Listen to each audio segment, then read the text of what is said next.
Oh, mwili wa dhambi. Oh, mtu wa zamani. Alikufa.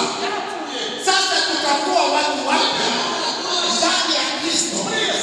Sio sisi tunaishi tena, lakini Kristo anaishi ndani yetu. Haleluya!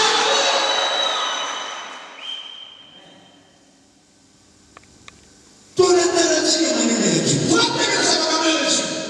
Bali tutakaa hapo sawa twende. Hapa hakutakuwa lugha. Hapa hakutakuwa kabila. Sisi wote tutakaa. Na Yesu anasema, msifadhaike mioyoni. Muamini Mungu. Sababu mwili na roho huku mwili Mungu. Haleluya. Sisi si wa dunia. Kwetu ni pale. Simama pamoja na Kristo. Yesu alisema sitawaacha. Yesu nitawatumia Roho Mtakatifu. Huyo atakaa pamoja naye mpaka siku nitakapokuja.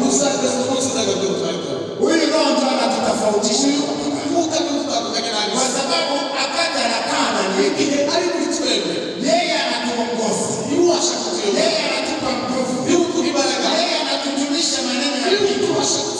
Yeye anatupatanisha na Mungu. Anatupa amani ya Kristo. Atuangalie tena mambo tu. Hata mwili ukizofa, hata mwili ukitusukuma, sisi si wa mwili tu. Paulo alisema, yale niliyoyaona mazuri, sikayaona kama mavi. Na kuna kitu ninataka kukuambia. Kusudi nimalizie. Kule mbinguni hakuna siri. Kule mbinguni hakuna siri. Haleluya. Mambo ya mbinguni ni wazi. Hapa duniani ndio kuna siri.